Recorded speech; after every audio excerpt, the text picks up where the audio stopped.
exciting to be back again on Sports Africa.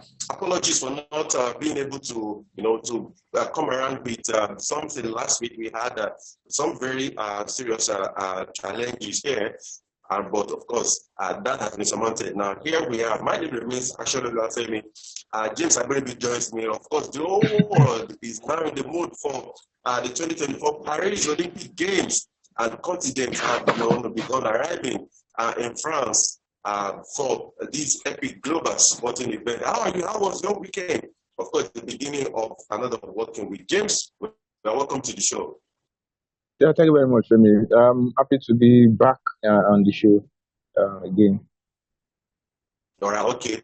Okay, let's get started, or let's have what we have on the show today. Of course, like I told you in the intro, we are now looking at the Paralympic Games. Of course, boxers, athletes, a lot of them, they've been preparing over the past year, even a couple of months, and now it is almost time for a record. It is almost time to put into practice what they've learned over the course of their trainings. But today on the show, we'll be looking at the chances of Africa winning something in the men and women's football of the Olympics. Of course, that'll be kicking off in about 3-4 days' time when the men will get us on that. Remember, in 1996, Nigeria, against all odds, went all the way to pick up the gold medal.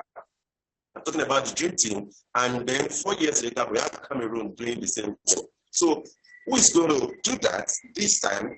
Is Africa going to be able to replicate what these two football giants did? Of course, this year we'll have, of course, Morocco, we are the champions. They're representing Africa. We have Egypt, we have Guinea, we have Mali in the men's football.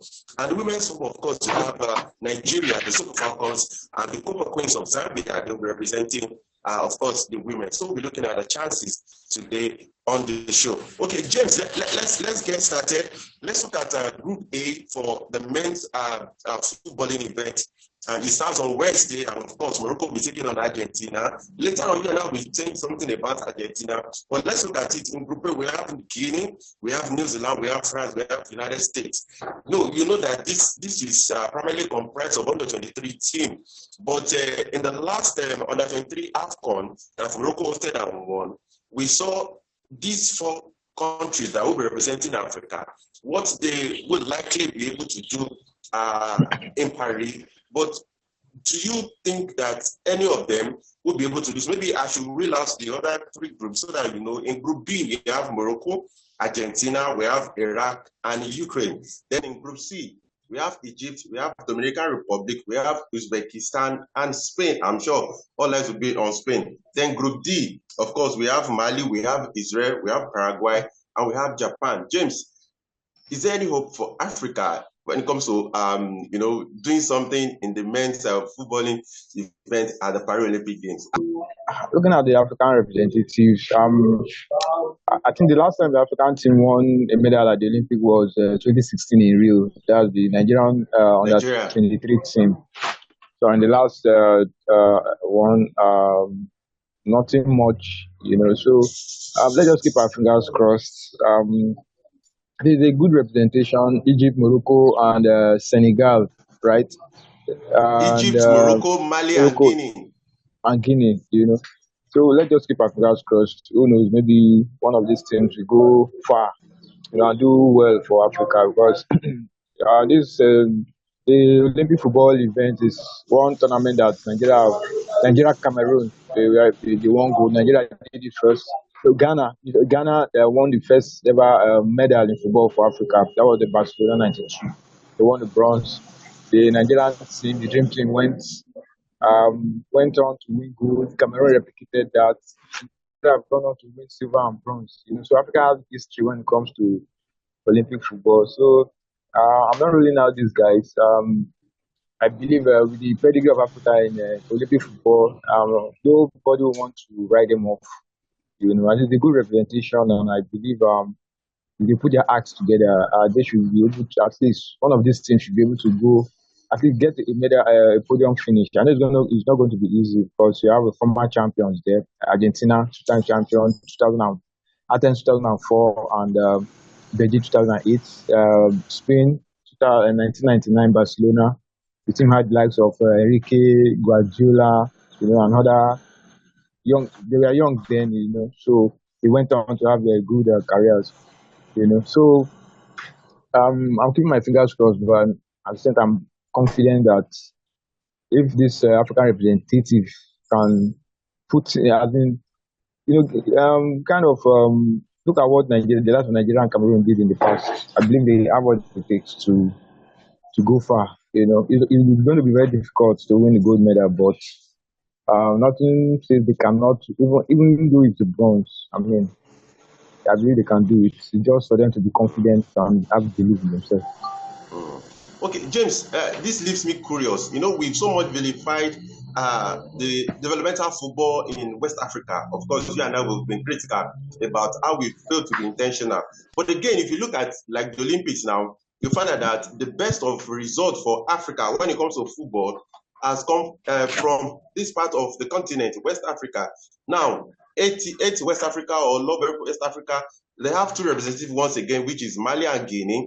Then you only have two other representatives from North Africa, which is Egypt and Morocco. In as much as we praise the North Africans, for developmental football, for their investment in football, they have still not done even much, even on the international scene until 2002, 2022, I beg your pardon, when Morocco got to the semi-final of the FIFA World Cup. But I'm just saying that as much as we've criticized West Africa, they are still, you can bet that they will still likely going to be the surest bet to Africa, finishing on the podium when it comes to football for the men at the Olympics.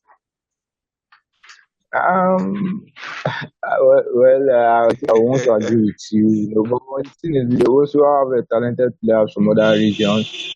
I think Morocco getting to the semi-final shows how talented, shows that they have what it takes to do well too. Even in the past, even before the emergence of West African countries, qualifying for the World Cup, and the North African they've been the one doing well at the World Cups. I remember the first African win at the World Cup was Tunisia in 1978 against Mexico 3-1. Algeria defeated then West Germany 1982 World Cup. Morocco they were the first team to get to the round of 16 at the World Cup. So they've done their own bit. They've done well for themselves, But fine, that West Africa, in terms of West Africa, they are the one, the western side of Africa, they've been the one winning tournament, organized tournament. Nigeria, Ghana have won it in the past. Like I said earlier, Ghana won bronze medal at the Olympics. Cameroon won gold medal.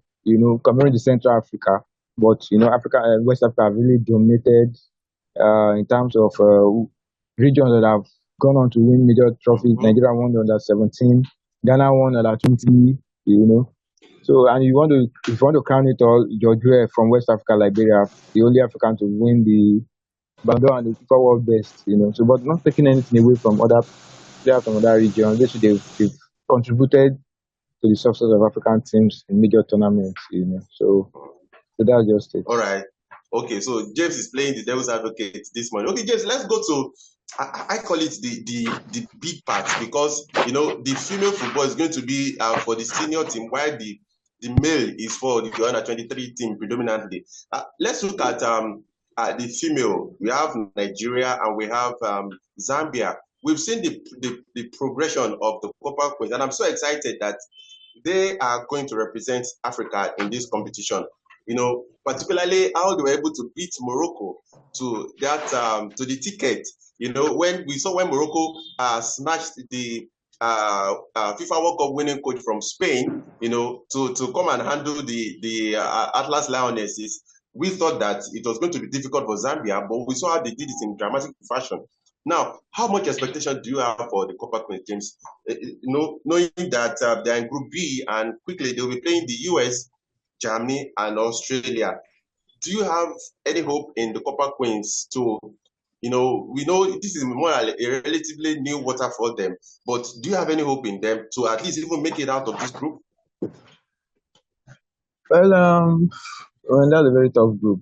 Former world and Olympic champion, the US, Germany, former world champion, Australia to Australia got to the semi-final of the last World Cup.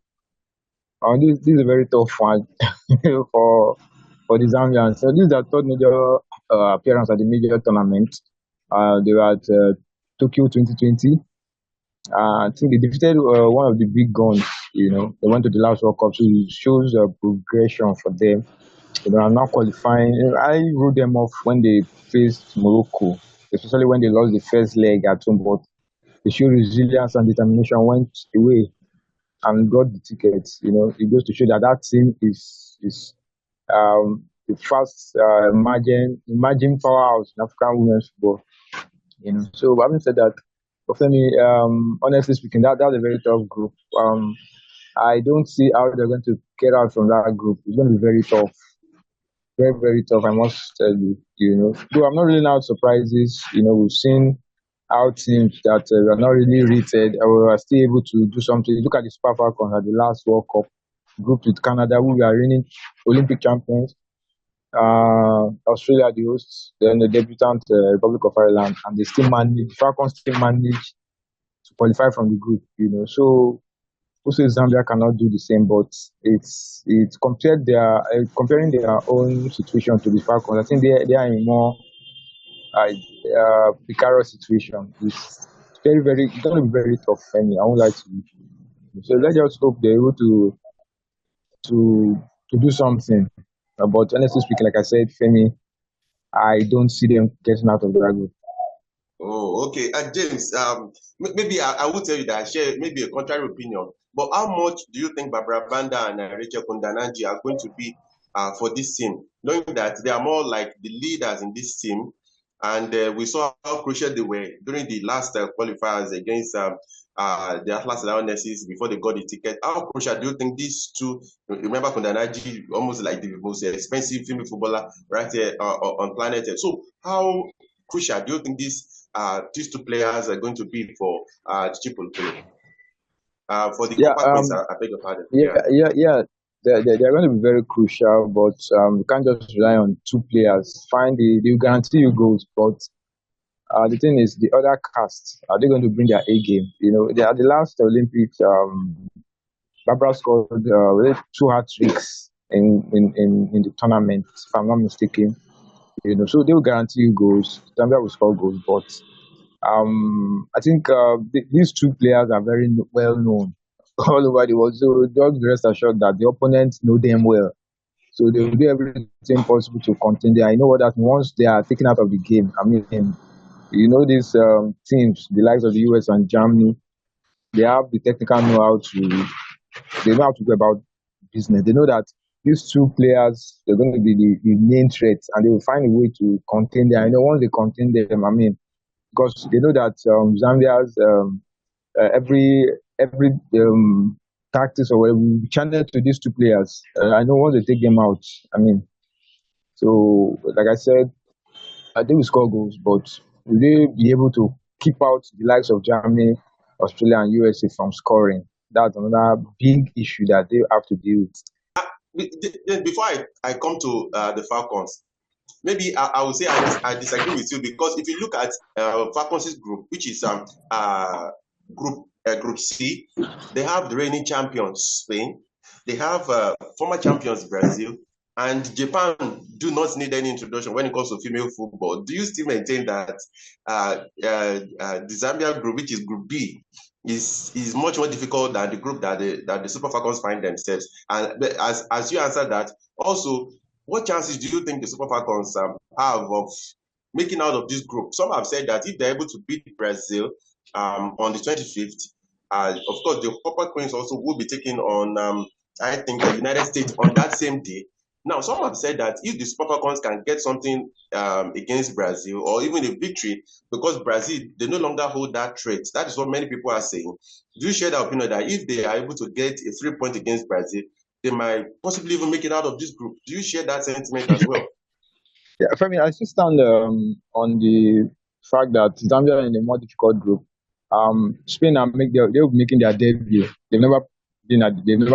The female team have never. They are the world champion. You see the same tournament. I know the World Cup is different. The World Cup is different. I understand, but the World Cup, find their reigning champions, but this is the Olympics, and nobody gave them the chance to win the World Cup, and they are, to me, like, they are a target for everybody now. You know, they won the World Cup with just their third appearance, if I'm not mistaken. Brazil have never, they are just two-time silver medalists at the Olympics. They never been world champion before. Um, Japan are former world champions, but they don't have the record when it comes to the Olympics. Even the Falcons that defeated them at the Olympics, Oh, they are sorry, only. you are saying now that the Olympics is different from World Cup. No, That's what no. you are The looking thing at the is pedigree fine. now It's fine because the in team terms of did well at the. competition. No, the thing is, the two are major tournament, but the World Cup is bigger. You know, but what I'm saying is, fine. The Spanish team won the World Cup, but it's not a guarantee that they're going to win the Olympics. You know, we've seen teams like USA do it. Now we've done it before. You know, I'm not saying they cannot do it. You know, but I don't know whether they'll be able to still keep that same momentum. They won the World Cup last year, and I mean the likes of the US, Japan, and they will not just sit back and watch Spain come back again and around around the show again. So it's going to be very, very, very tough for them this time around. You know, so they are a very good team. You know, so that's why I said, you say they cannot, they can go, they will go far. I see them going far, but whether they're going to win it is, I cannot guarantee that, because the likes of the US, they are coming back. Japan, they are coming back. Germany, all these teams are coming back. You know, the Super Falcons group is still I think they still have it's going to be 50-50 for them compared to the Zambian team. That Zambian group is loaded with former champions, former Olympic winners. You know, so just hope that the two teams will be able to at least do something, because the best Africa at the Olympics is the quarter-final finish, 2004 in Athens, the Super Falcons. You know, so I think it's that time the see an African team get at least to the semi-final, even get the podium finish. I mean, it won't be something that is too much to us. Okay, Zambia or Nigeria? Who would you tip to get to go that far?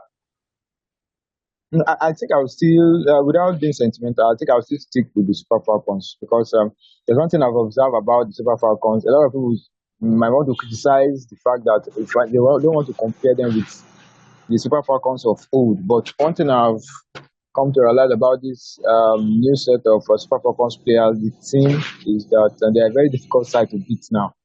Unlike in the past where we have the likes of Akidi, Perpetua and Kocha, you know, Florence or Magoni, they will score goals, but they always concede heavily, you know. But one thing like I said, what I love about this current set of Super Falcons team is I think they are more tactically better compared to their predecessors. At the last World Cup, they went 3 games without conceding a goal, and that never happened before. They scored more than they conceded. You know, the previous World Cup, they always concede more than they score, but this last one, like I said, they went 3 games, they didn't concede. They only took a penalty shootout to take them out. So I think they are more tactically sound because they have a very good coach. Without taking anything from Randy, he's a very, very good coach. If you cannot, you can't just steamroll his team. You just have to be at your best to You have to dig deep, yeah. to dig deep. Yeah. When was the last time they suffered a heavy defeat? I can't recall it. So for me, that's the thing I've come to realize about the Super Falcons, and let's see how things pans out. They played a friendly test game against Canada. They lost 1-0, you know, but I think that would be enough for the team to know what to work on as they prepare for the Olympics.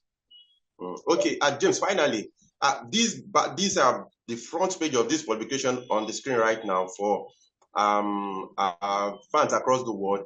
That was the front page of an Argentine newspaper 28 years ago. That was before Nigeria faced Argentina in the finals of the Atlanta 1996 Olympic Games. And for those who can read Spanish, it said, "Bring on the monkeys." And that brings me to the issue of the racism. It's more like it is institutionalized in that part of the world. And if you've been following that trend, the trend of that discussion on social media, people are saying that how better is even Argentina compared to Africa, because they said you are in chains. I'm in chains, you're in chains too. That's even the analogy some people are drawing. This Argentina is a third world country. so also as some African countries. And now, of course, that takes me to the racist chant by Chelsea players, Enzo Fernandez, against players of African. Where does that take you, James? Because if the front,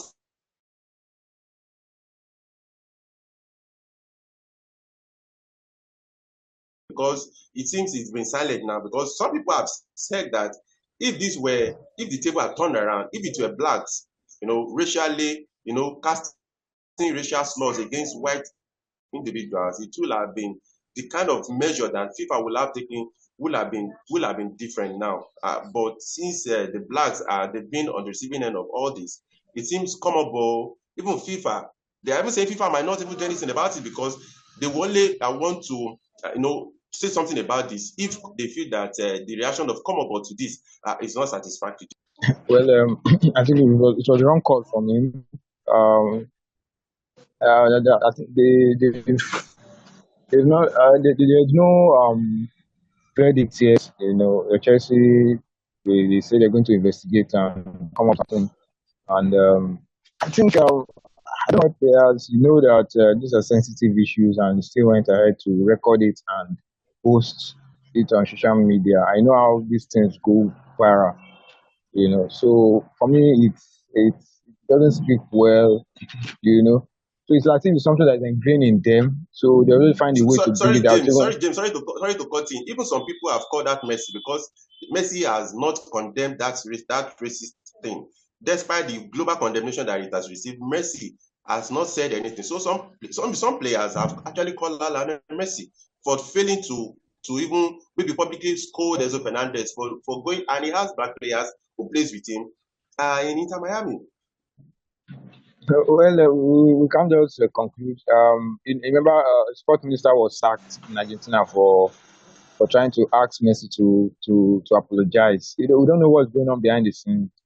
Maybe he wanted to, but the powers that be. Because even the vice president came out to back Fernandez. The vice president of Argentina came out to back Fernandez. So that's something that they feel it's like He hasn't the way done that anything makes it wrong. look. Yes, for if the vice president can come out and make such statements, I mean, what will Messi do? Is Messi bigger than the vice president? So it's what they Maybe. tell them. Yeah, well, I don't know. Maybe in terms of sports, but this one is way above that. So it's sad. For somebody that your teammates, you have a lot of black teammates, and these are sensitive issues. That's why I love the fact that Chelsea decided to wade in and try to settle things. So for me, like I said before, I don't think people have done enough to contain this. They've not done enough. It's like they always pay this lip service when it comes to racism. It's not enough to ask people to kneel. It's not enough to say no to racism. Unveil banners, and this thing keeps happening. Until they start taking strong measures, I don't think this thing is going to go away anytime soon. We continue to live with it. It's just the way people the way they are. You can't change people. So but at least in sports, even if you cannot change people, but this is sport that has a lot of people from different backgrounds, taking part. So you have to clean the sport from any form of racism. But like I said, I don't think FIFA, the World Football Governing Body, have done enough to make sure we don't see things like this. So until they start doing things, I mean, just be rest assured that we'll continue to hear things like this. Like I said, I think the best bet for me is why not go as far as deducting points from teams. I think the World Cup qualifiers is in South America is ongoing. I mean, after the conclusion of the qualifiers, why not deduct points? When you start hitting people with point deduction, fine is not enough. He has proven that will not solve anything. So the best thing for me But James, is sorry, for just when a player take does points away this, from teams. when a player does this, what do you think should be the sanction as we wrap up? What do you think should be the sanction? I think the most thing that because now I think the only people who can really the people can sanction him from the way things are found out is club Chelsea, and it's going to be like 12 match. Like I learned it's going to be like a 12 match ban, and even financially, it's going to be hit in his pocket. And FIFA too can come in and going to be a ban from the game. But I don't think anything will happen to him back home. Commonwealth you have to wait in because you have a lot of teams from that part who have a lot of black players. Look at Blacks, teams like yeah. Colombia, Ecuador. So and if somebody from that region is displaying something like this, I mean, I think that's where Commonwealth will have to come into and take a stand. All right, okay. Of course, Chelsea, they have a divided room ahead of the season already. Some players are on the side of Fernandez, like Nicolas Jackson, while others, people like Wesley Fofana, they are already expressing their disgust about that. But well, that is Chelsea's issue to deal with. James, thank you so much for your time on the show today. We wish the Copper Coins, the Super Falcons, we wish Morocco, we wish Egypt, we wish Guinea, and we wish Mali all the best as they prepare to take on the rest of the world at the Paris Olympics. And of course, for all the athletes, for all the boxers, for all the shot putters, for all the high jumpers from Africa who have prepared, months of grueling preparation for this competition. We wish each and every one of you all the best, and we pray that you go to France to do the continent proud. Thank you so much. James, thank you for coming on the show. Thank you. Yeah, thank you very much. And see you next time. All right, okay. So to our viewers across the world, thank you so much for your support. Please do not forget the support that we need that we solicit from you. Please to follow us right here on Sport Africa. Don't forget Sport without the S, then Africa with the K. Of course, we'll see you next time. Of course, remember it is the season of the Olympics. Of course, clubs are already preparing for the next season, but at this moment, the whole world is focusing on Paris Olympic Games and wish Africa all the best once again. We'll see you next time.